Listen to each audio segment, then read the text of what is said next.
quem somos e de onde vimos. No noroeste peninsular, o milénio anterior ao nascimento de Cristo é o mundo dos castros. Por razões operacionais, os moradores dos castros escolheram relevos de pequena e média dimensão, selecionando o mais dotado de naturais condições de defesa e de instalação. Esta estratégia ocupacional esteve sempre intimamente associada à produção e aquisição de meios de subsistência, à defesa dos respectivos territórios, a áreas com recursos mineiros, ao controle de passagens terrestres e à navegação fluvial e marítima. De vital importância era a proximidade das linhas de água e de nascentes, as quais, sempre que possível, ficaram resguardadas pela malha defensiva. Na sua condição de habitat estruturado, em aldeia de povoamento concentrado, foram cavados fossos e erguidas muralhas de terra e pedra, tantas quanto a necessidade defensiva e o prestígio obrigaria. A generalidade dos habitats desta região ficou-se pela orla litoral, postados sob os relevos mais defensáveis da arriba granítica. Simultaneamente, contentava quem tinha interesse na exploração dos recursos costeiros, como a recolha de moluscos, peixe e sal, permitindo igualmente usufruir das potencialidades que o espaço envolvente oferecia, nomeadamente para o provisionamento de água e lenhas, materiais para a construção e a cobertura das habitações, pastos para os animais, frutos silvestres, caça e pequenos espaços para agricultar. Se havia interesse direto na pesca e na recolha de moluscos e bivalves, a partir da segunda metade do primeiro milénio a.C., terá sido a exploração e a comercialização do sal uma realidade de grande alcance económico. No atual espaço administrativo do concelho de Esposende foram identificados 6 castros, com origens e percursos diferentes, mas materialmente enquadráveis no universo de castros do noroeste peninsular. É no litoral norte do concelho, espartilhado entre o mar e a riba fóssil, que se concentra a maioria dos castros concelhios. O castro de São Lourenço e o de Nossa Senhora da Paz, o castro da Cova da Boça e a Cividade de Belinho. Nos relevos mais interiores e meridionais, são bons exemplos o castro do Senhor dos Desamparados e o castro do Outeiro dos Picotos. De todos eles, o castro de São Lourenço é sem dúvida o povoado de maior dimensão. Implantado num esporão granítico que se destaca na arriba, foi certamente selecionado pelo ótimo controlo que proporcionava sobre o mar, sobre a foz do rio Cávado e sobre a planície costeira que se estende para sul até ao Monte de Terroso e ao Monte de Laundos na Póvoa de Varzim. Para nascente, tem excelente visibilidade até ao Castelo de Faria situado em Barcelos. Estabelece comunicação visual com os castros que se encontram mais próximos no concelho de Esposende ou distantes, integrados nos concelhos da Póvoa de Varzim e Barcelos. É um povoado que começou a ser escavado em 1985, embora o seu conhecimento seja muito anterior. Digamos que no século XVII e no século XVIII já se conheciam, já conhecem-se referências à existência de restos arqueológicos neste sítio, mas foi seguramente na segunda metade do século XIX que se deram os primeiros passos para um melhor conhecimento deste sítio.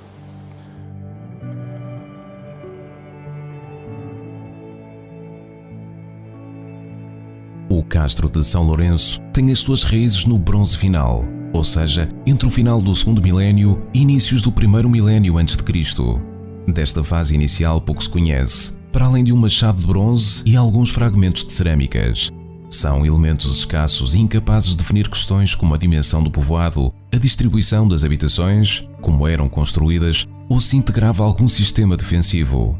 As primitivas casas do castro de São Lourenço foram construídas com madeira e arbustos. Sabe-se que a aldeia castreja propriamente dita terá nascido entre o século VII e VI a.C., através de escassos fragmentos de cerâmica dos vasos que foram usados no dia-a-dia das populações.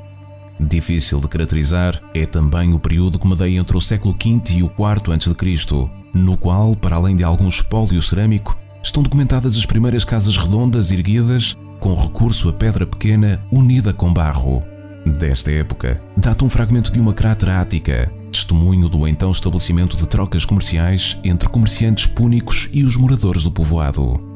Na segunda metade do século II a.C., com a proliferação dos instrumentos de ferro, a pedra passou a ser talhada, preparada e picada de modo a que a construção tivesse mais consistência e qualidade estética. O modus vivendi melhor conhecido no castro de São Lourenço corresponde ao período entre os séculos II a.C. e I d.C. Ao século II a.C. remonta à construção de um conjunto de habitações circulares cobertas com elementos vegetais.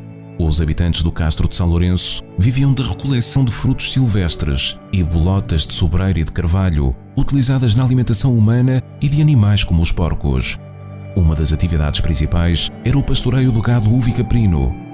A agricultura está atestada pela presença de mós rotativas e por pios de piar os milhos utilizáveis na farinação de gramíneas e do milho miúdo e painço. Para além dos cereais, cultivavam-se favas e ervilhas, sendo que o linho seria a planta cultivável em terrenos onde a água abundasse. Uma bebida fermentada, aparentada com a cerveja conhecida como zitos, seria obtida a partir da cevada. Entre 138 e 136 a.C., as populações indígenas do noroeste peninsular tiveram os primeiros contactos diretos com os romanos, através do procônsul Décimo Június Brutus, que conduziu uma campanha militar romana até às margens do rio Minho, vencendo os brácaros galaicos. Contudo, a definitiva conquista e a pacificação do noroeste peninsular deu-se sob a alçada de Otávio César Augusto, o primeiro imperador de Roma. No início do século I d.C., verifica-se a grande remodelação em toda a aldeia, devido à destruição provocada por um incêndio. Foram construídos novos edifícios, alguns com pequenos postigos e pedras decoradas, providos de reboco e pintura exterior e interior, ganhando em impermeabilização e em colorido como o vermelho, o amarelo e o branco sujo no interior. Foram introduzidos vestíbulos ou caranguejos, as casas organizadas por núcleos familiares, dispostos em patamares, sustentados por muros de suporte. Cada núcleo familiar possuía uma ou duas unidades circulares, onde se realizavam importantes atividades domésticas, designadamente as que estavam relacionadas com a alimentação e o descanso. O celeiro, armazém, normalmente de planta alongada e com dimensões mais avantajadas, permitia armazenar os bens comestíveis, alfaias e apetrechos agrícolas, e desenvolver ainda atividades como a moagem e atividades artesanais. As casas de telhado cônico foram sempre cobertas com elementos vegetais, tais como a palha e possivelmente as giestas. Paralelamente, foram criados espaços empedrados para a circulação de pessoas e animais de pequeno porte, dotados com canais para escoamento das águas pluviais. Paulatinamente, a sociedade familiar castreja alterou hábitos ancestrais, evidenciado pelo aparecimento da cobertura, a tegula e embrexe nos edifícios quadrados e retangulares, ao gosto pelas cerâmicas coloridas, pelos recipientes em vidro, pelos adornos. Finalmente, a aceitação de moeda facilitou o pagamento de bens e serviços, favoreceu as trocas a longa distância e fomentou o princípio do entesouramento. Adaptando-se às novas realidades impostas pela administração romana, após o século I d.C., o castro de São Lourenço ter-se-á convertido num vicus, mantendo a função de prestador de serviços aos que permanecem no povoado, bem como aos que optaram pela dispersão na mancha agrícola envolvente. Neste período, profissão que atingiu um elevado grau de especialização foi a de pedreiro, sobretudo no trabalho de cantaria, bem patente nas muitas pedras, bem desbastadas, aparelhadas e picadas, que incorporam as paredes das casas mais cuidadas do castro. Todo esse saber ficaria muito aquém dos resultados alcançados se não tivesse o apoio da metalurgia, sobretudo dos ferreiros, que em bronze ou ferro fabricavam uma vasta gama de instrumentos. O fabrico da cerâmica foi um dos campos profissionais que mais marcas deixou. Muitos são os testemunhos do trabalho do oleiro, desde os vasos manuais aos que posteriormente foram produzidos com recurso à roda de oleiro. No que respeita às atividades domésticas adstritas às mulheres, desde cedo foram a fiação e a tecelagem do linho e da lã, bem como o tratamento das peles dos animais domésticos ou de caça, utilizadas no fabrico de vestuário, calçado, armas e barcos. Das muitas inovações ocorridas com os romanos, merece destaque o desenvolvimento das trocas comerciais, agora padronizadas pelos modelos mediterrâneos. A instalação da administração romana em Brácara Augusta, Braga, e mais a norte em Brigantium, atual Corunha, e Lucus Augusti, Lugo, fomentou a deslocação de comerciantes mediterrâneos e, sobretudo, de itálicos a cenários até ali praticamente desconhecidos. Com a sua vinda, acelerou-se então um comércio que até à data não passara de trocas localizadas. Apesar de no castro de São Lourenço não haver testemunhos materiais da religiosidade pré-romana, apareceu uma ara, ou um altar dedicado à divindade indígena Daea Sancta, ou Atae Sina, mandada fazer por Anícios, cujo gentílico ou nome é conhecido em Brácara Augusta, mostra-nos que o inteligente processo de romanização integrou processos indígenas nos imperativos romanos. Contudo, após o declínio do Império Romano e durante o período suevo-visigótico, a vida do povoado torna-se residual ou mesmo sazonal. Durante a Reconquista Cristã e primórdios da nacionalidade portuguesa, as populações residentes na envolvente do Monte de São Lourenço serviram-se das ruínas do castro como refúgio. Este seria necessário nos momentos em que a região era exposta a algaras moriscas, heresias cristãs e pilhagens normandas ou vikings.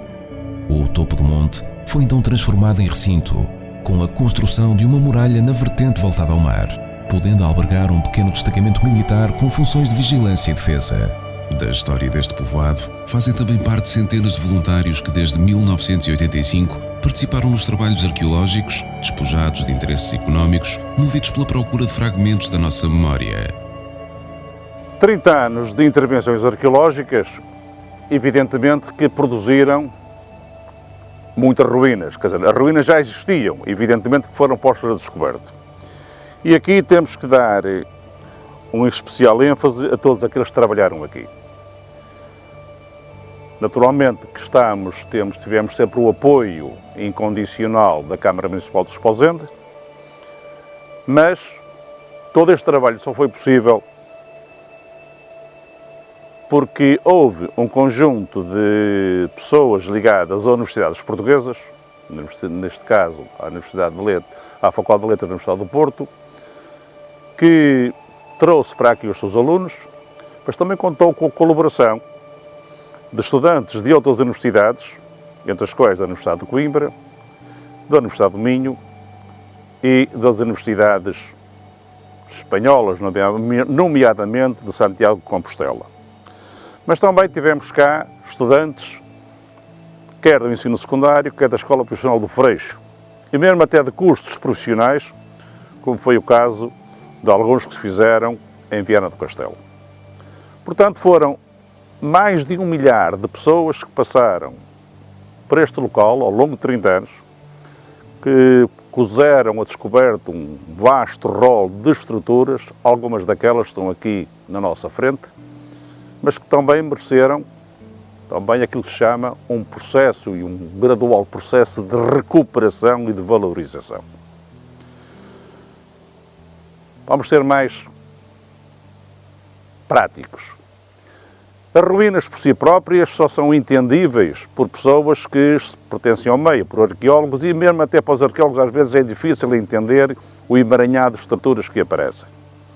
Para o público em geral, e nomeadamente para o público escolar, era necessário produzir-se um programa que levasse à recuperação parcial ou integral de um conjunto de estruturas que lhe permitissem perceber a vivência de quem aqui vivia há cerca de 2.000 anos. Por isso, através de programas específicos, fizeram-se a reconstrução destas estruturas que vocês veem aqui, que são casas reconstruídas com a pedra e do mesmo modo que eles teriam feito há 2.000 anos atrás, para que se pudesse perceber como é que se vivia e como é que se habitava num povoado deste tipo. Tentámos seguir as técnicas mais próximas e mais apropriadas para que fôssemos o mais coerentemente possível próximos da realidade. Finalmente, a valorização do povoado passou também pela construção do centro interpretativo.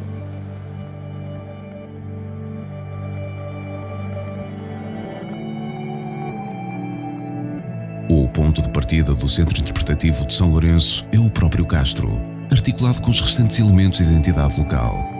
O Centro Interpretativo promove a exposição e a divulgação seletiva do espólio arqueológico, reconstruindo a história da ocupação do território através dos dados e dos vestígios arqueológicos.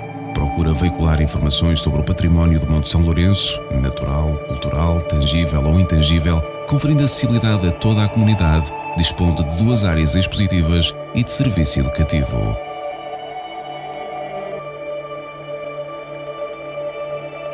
Quem somos e de onde vimos é a gênese humana. Esta é a sua história. Esta é a nossa história.